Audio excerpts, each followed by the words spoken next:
I think the community that I belong to is a community of being invisible, and I think that that is actually something that is an experience that can be had in a lot of different communities. I think some of that is about being queer, and some of that is about just experiences of marginalization and trauma.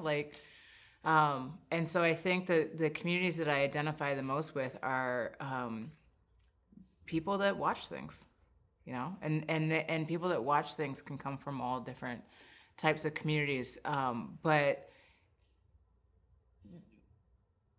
we're a critical part of any community because we help reflect to each other, and we help reflect to the people we're related to.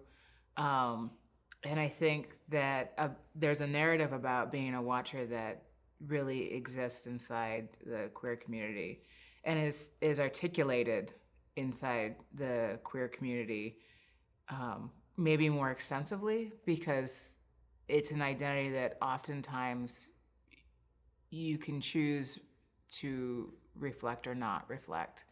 And there's pros and cons to that. And I'm not going to get into the what's worse or better, because I think that's a bunch of garbage. But it's a thing that gives you an option to see the world differently. Yeah, I'd like our community, when I specifically thinking about the queer community, and I think there are parts of the queer community that do this already. But I think as a practice, as a general, an ongoing, conscious, articulated narrative, is to really think about the intersectionality in our community. How are we interconnected to other movements? What have we taken from other movements to see ourselves? And what have we lent to other movements to see themselves? And oftentimes we've lent things to other movements and not been given credit.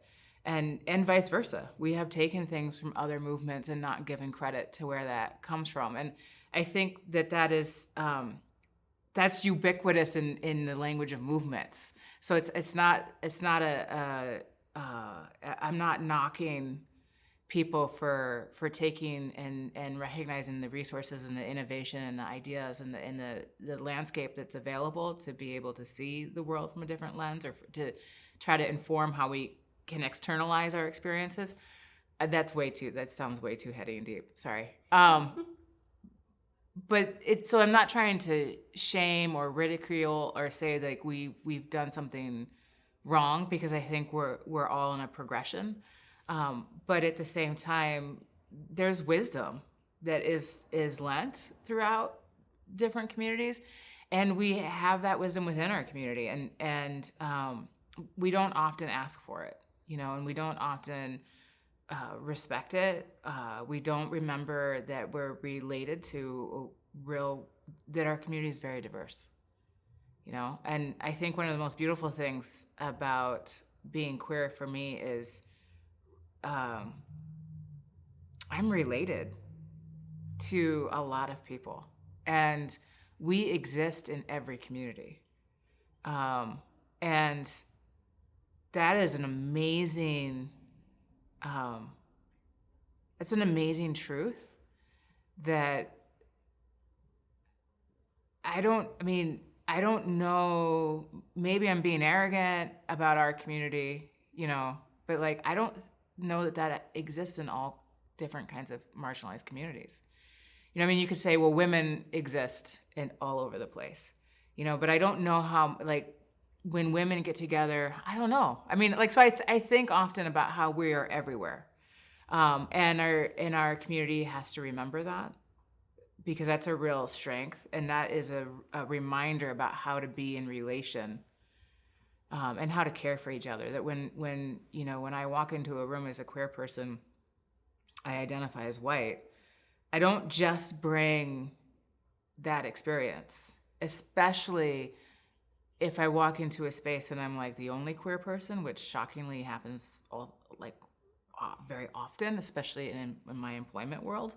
And to be the only queer person, and then to notice that queer people of color are not in that space? And then how am I working with communities of color that I'm in relation with? How are we working together to acknowledge that we both have members of our community that are not here, right? And that's,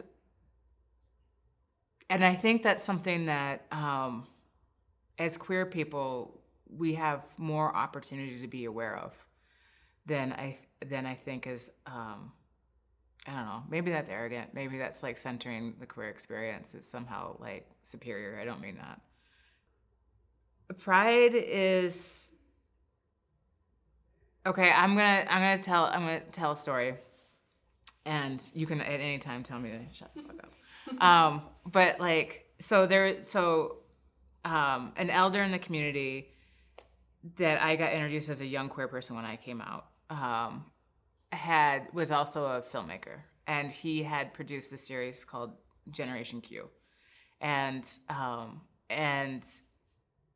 as a young queer person, I had the opportunity in the 90s when I came out to go to a queer youth organization. This is where I got exposed to like a lot of mentors in the political queer community, the political adult queer community, which has its pros and cons, as a young queer person.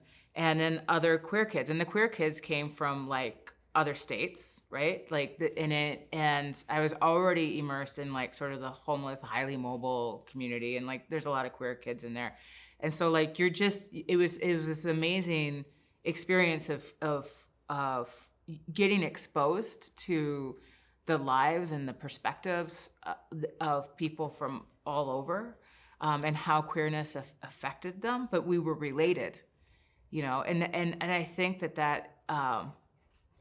that's, I don't know, I think that's a real gift. Like it's but my point is that this mentor, right? He is a filmmaker. He made the series Generation Q. He has since passed, but in that series, I watched that series, and I was like, oh, well, we should do a teachers conference, and we should invite educators to come learn about queer kids, right? And then as queer kids, we'll get on stage and talk about being queer and in our own voice and blah, blah, blah, blah, you know, that whole stuff.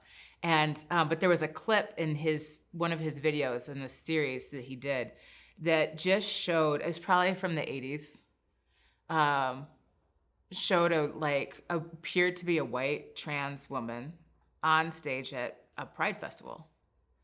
And she was screaming at the top of her lungs.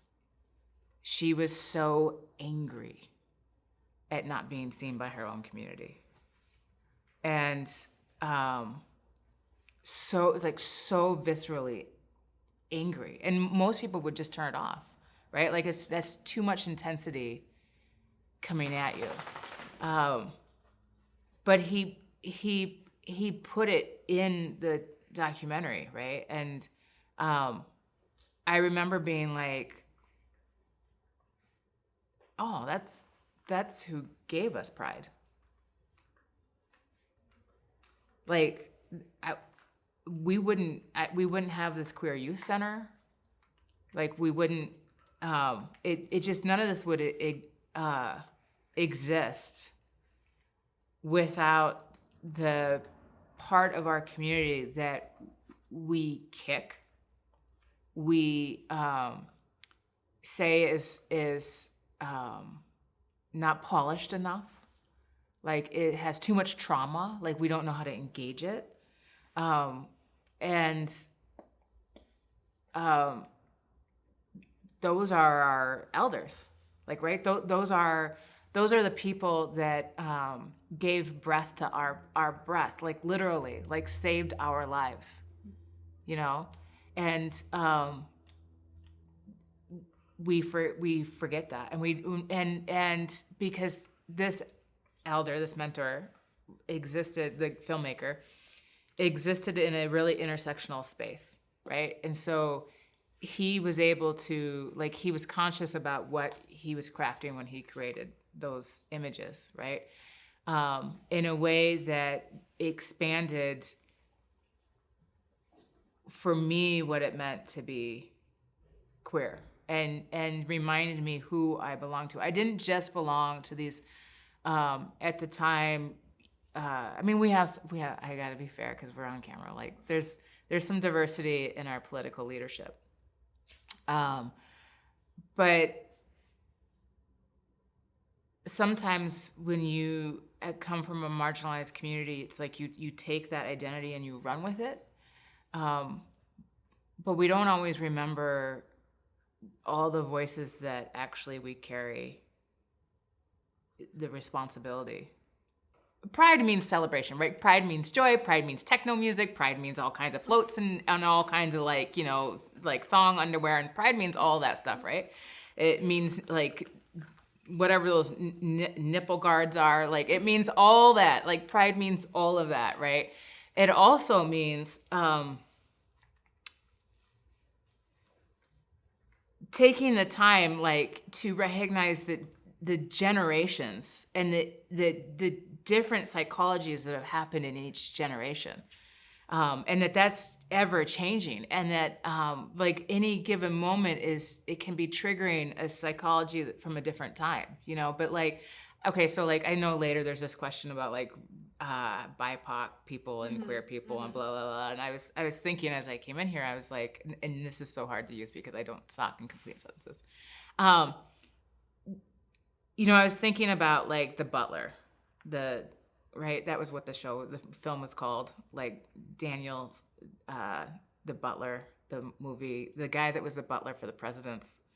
I don't know. Oh, you don't know what I'm talking about? I'm 16 years old. Okay, yeah, okay. Movies, all right. All right. So, but anyway, there was this movie, and I think it was called The Butler, and I'm going to look really stupid for referencing a movie if that's not what it's called.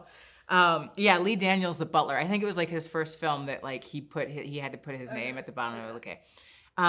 And it was like, what it was is it showed this African-American man who had risen to the place of being the butler for the presidents of the United States. And his son and the generation after him that got involved in the Black Panther movement, right? And so like it was like this juxtaposition of like the difference of what progress means, right? And I think we have that within the queer community. And I think that's where I think movements and experiences, the experiences of marginalized people, give insight to other marginalized people.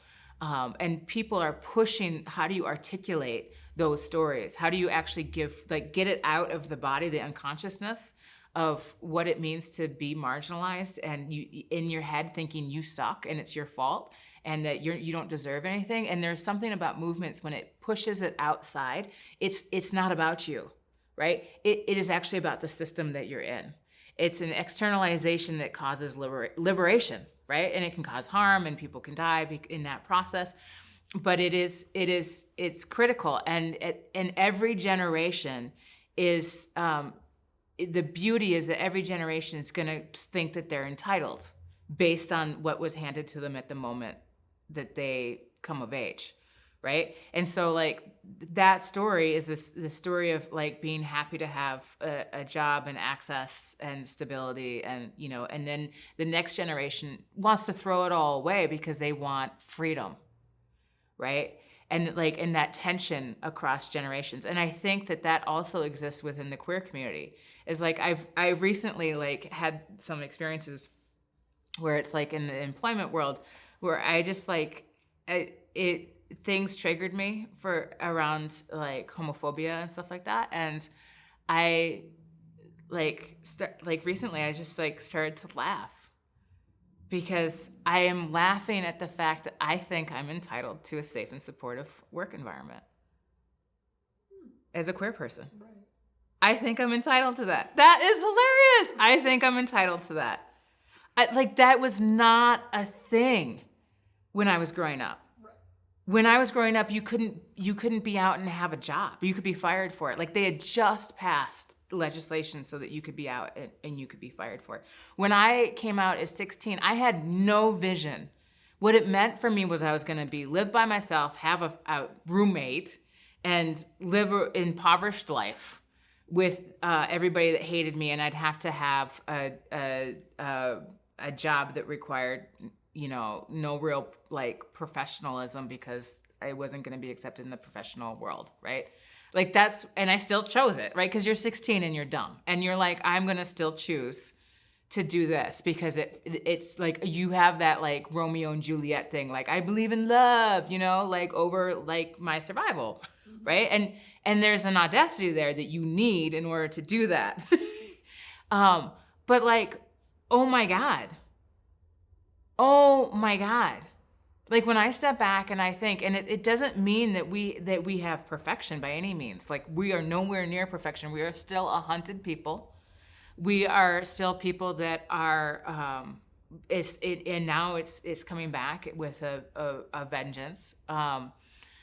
And we're not safe by any means. But the fact that it's like, I think I'm just entitled to a non-homophobic environment, that's amazing. That is absolutely amazing. And like the fact that like I can be indignant that like my trans son be treated well at school. Like I get to be indignant about that. Like that's amazing. That is absolutely like just phenomenally, like that is hands down, like it's unbelievable. Like I am taking our kids, we're taking our kids next week to Disneyland, not Disney World because nobody should go to Florida. We're going to Disneyland. Like our queer family is like going to Disneyland with our kids, one who's trans, my wife who's clearly visibly queer as hell when we go out in the world. And we're gonna go to Disneyland, and we're going with my wife's parents, right? Who are Mormons. Like this, and we're gonna go, and there's we don't hesitate at all about how we identify.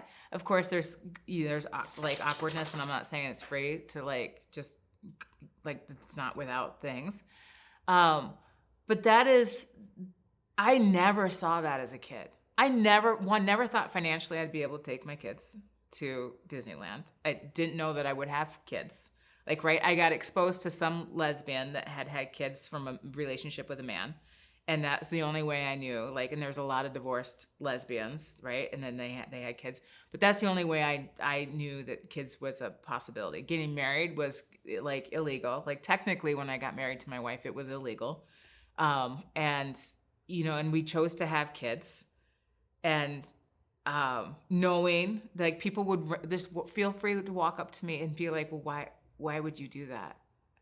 Like that's not gonna, your kid's not gonna have a good life. And I'm like, that's because of you. Like, you know, and so like those choices happen, and I forget that I consciously chose a life like that. And then I'm able to forget that. And then I'm like, oh, you have to treat me equally. I think that's hilarious. I think and that's pride. Like that's pride. It's complex. It's messy. It's not perfect, but like it is just like, and thank God for all the other queer people that have fought so that I could have that life. Because there's times when I'm tired. There's times when I don't like the queer community.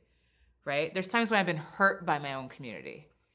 And specifically because when, you know, like the politics, this is like, I know this is all weird and it's random. The politics is like, you can get hurt by your own community and you can retreat from your own community. You can decide not to associate with your own community. You can carry internalized oppression about your own community. And still some people in my community fought for the right to get married. And I know that that's a really divisive issue within the queer community, like that was the choice to fight for marriage equity when there's so many other things we could be fighting for. But somebody else did that. Somebody else with more resiliency skills, some healthier attachments in their life, right, chose to do that. And I benefit from it. And so like, I think that's the complexity of community, is that like you get hurt by your community. They can hurt you sometimes more profoundly than anyone else. Your community, the queer community, has the potential to hurt itself in ways that are deep, very deep. Because in a line through our community is not belonging to our own families, right? Our own biological relations, most often, I think maybe sometimes it's a little different now, like sometimes, most often threw you out, whether figuratively or literally. threw you out. You were a piece of trash, right? You didn't belong to them. And you go out in the world and you have been rejected by, you know, your home space. Now, you could have been rejected for lots of reasons before that moment, right? But you definitively, like, that is something that's a real line through in the queer community, is that your own people said you don't belong with us. So you go out and you make family. And that's critical. And when that family is a marginalized community, it brings with it all of its traumas, all of its BS, all of its, you know, power and competition, brings with it also all of its wisdom, all of the teachings, its lessons, its understanding of like how you show up for somebody that you aren't blood related to, you know, like, but all that's really messy and it's insular, right? And in that insularness, you can get really hurt by your own people. And when you're hurt by your own people in that context, who do you have after that? And I think that's something that is true, especially I think if you, I don't know what it's like for younger queer people. But I think that's something that is very, very common in the experience of the queer community, is that not all of us get to a place where we get hurt by our own community, but you sit in this place of what does it mean to have your survival and your joy wrapped up in a found people. And what do you do with that? And we've agreed to be in relation with each other and do this work together. Like that's, I think that is full of joy, that is full of pain, that is full of all kinds of things, right, that come with family. But it's this like what a lesson of like intersectionality, right? Like you're having to you're so dependent on people that come from completely different walks of life. But you share, ideally, right? You share some level of consciousness that like, I'm bound up in you. And I think that's a beautiful thing, you know? And I think that is, there's so much joy in that, because that's the human experience, right? Like we think that that's not the human experience.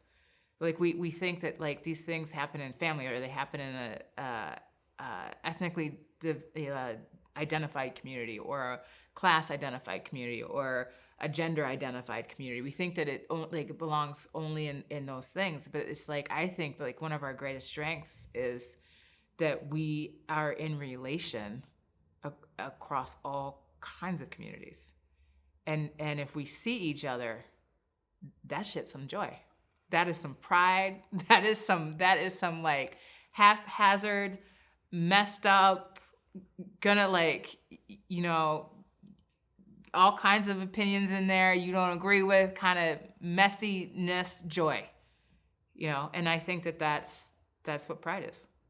I think it, like, I include others by being vulnerable, and I'm never beyond being vulnerable, and I don't mean that in a sense of like an intellectual sense. Like, I don't mean that like, I mean, I do mean it in that way too, but like, I mean that in a sense of like, where my deepest fears are, where I've been hurt the most, is where I can learn empathy and see that and pretend, like you pretend to see that in other people, right? That's how you start to have empathy, is you transpose experiences that you've had that have taught you something onto somebody else, and you start transposing that, and then you have questions like, hey, I wonder if that's true, and then you go and you ask like, hey, I'm wondering, like, when I see this, like, this is what it calls up for me, like, is that what's happening for you, you know? And then just like be like, wow, and just listen, just listen a lot, you know, just listen a lot. And so I think that it's vulnerability, it's listening, and then it's also just being like, no, I like, I have an experience in making room for it. Because when you make room for your experience in spaces, and when you courageously do that, especially when it's an experience that's not well shared within the environment, it models to people that they're also worth it, and they might bring their experiences. And then it's an environment that's capable of holding multiple experiences, and that's going to be a safer, more welcoming environment for anybody that gets introduced to that environment. So you may not necessarily explicitly always be like, well, we need, more BIPOC queer people here. We need more trans voices here. We need more, BIPOC trans voices here. Or we need more, like people that come from a different economic class. It might not always be that literal. It might be just, what are the processes we have for relating and having conversation and making decisions that are inclusive processes. And I think we miss that a lot of the time. Like we miss the process. Like we do this thing where we're like, oh, if we have representation, like that's done it. We have representation. Representation can go to crap immediately, because people are going to bring their baggage with them, and the ways we're used to being pit off of each other. We don't have process. I know it's such a lesbian thing to say. If we don't have process, but it's true, if we don't have conscious process about how do we model vulnerability, share with each other, and have care for each other, then it's not a space. And you need that kind of flexibility in a space, because there's always more. There's always more stories. There's always more difference. And you can't ever curate a space and be like, well, we're just going to be a space that like welcomes queer people and BIPOC people and people of different economic status and different genders and different immigration status. And where, you can't name everything and then create the space. The space actually just has to be a flexible enough space to know how to welcome what's present, because all of that may not always be present, and other things are going to be present. And so how do you create the welcoming space where you're in relation and you allow for retreat when you have to be with your own people, because you're like, that's too much. I can't do that. I can't teach everybody all the time. And then you need the space for like, being like, also the space to be like with your own people, in the sense of like, I don't know what the hell. Something's not clicking. I am not understanding what they're talking about. Are you understanding what they're talking about? How do we understand what the hell they're talking about? You need that space too, but that's all process. That's about paying attention to like, how do we create space? How do we create relation with each other? I have learned from the queer community how to wrestle with being related to a people that harm me and love me at the same time. I mean, the queer community, like, that's such a political statement, because who gets to identify what the queer community is and who belongs to it, and which queer community are we talking about? And like, in my own way, the way that I feel like I contribute to the queer community is I have an experience as a young queer person being harmed by older queers who were overzealous in thinking about youth voice, and did not know how to pay attention to their power as older people, and the damage that caused me as a young person to have that sort of exploitation to be used for a movement by adult queers. And that's a good memory to have still existing within the queer community. And I'm sure there are lots of other people that have experiences as young people that exist within the queer community. I think that's an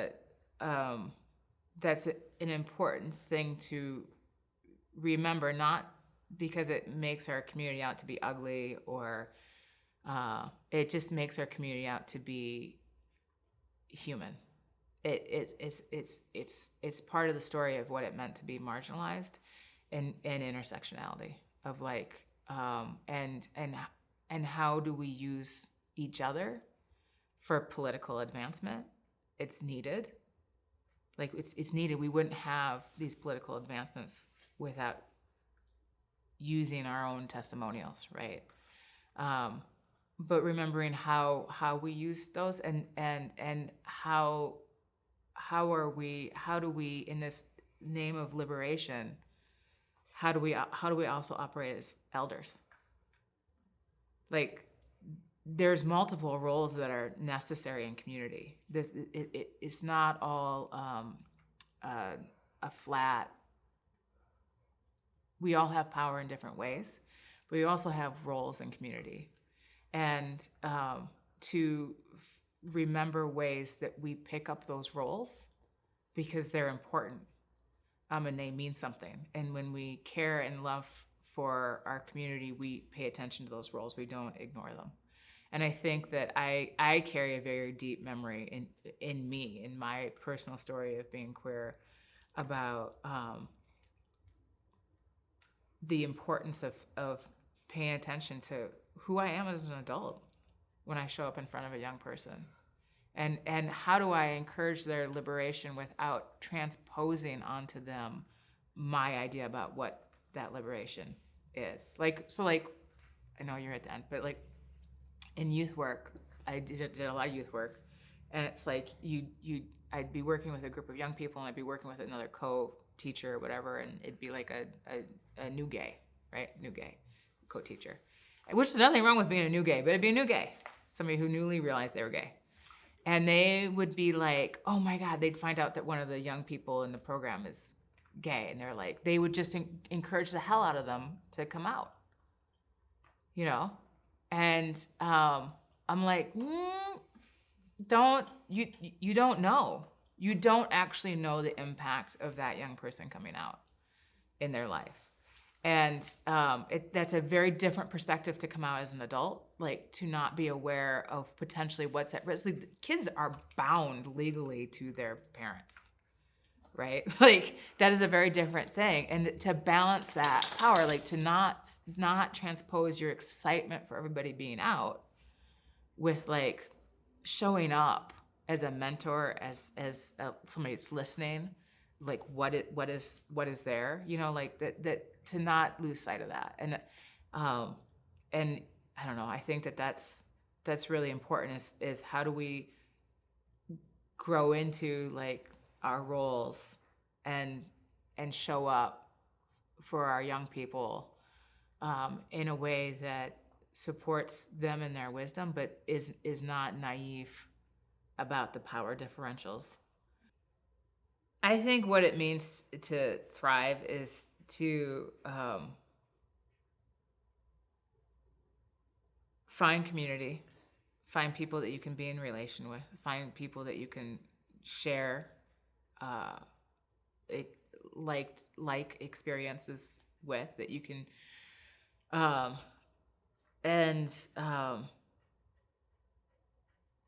have fun.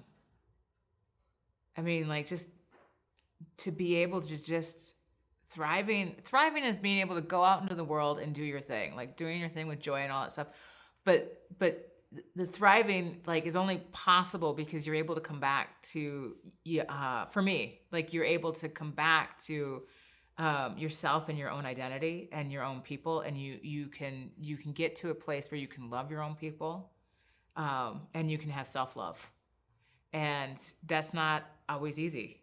And I'm 44 and I'm still learning how to like love my queer self and love my queer people, you know, but like when you are able to do that, there's so much joy. And it doesn't mean it's perfect. It does not mean it's not without its trauma, its drama, and its mess. But to be able to just feel like you're still gonna live. Like it's not about survival. You're just gonna have a good time. That is thriving, is just having a good time.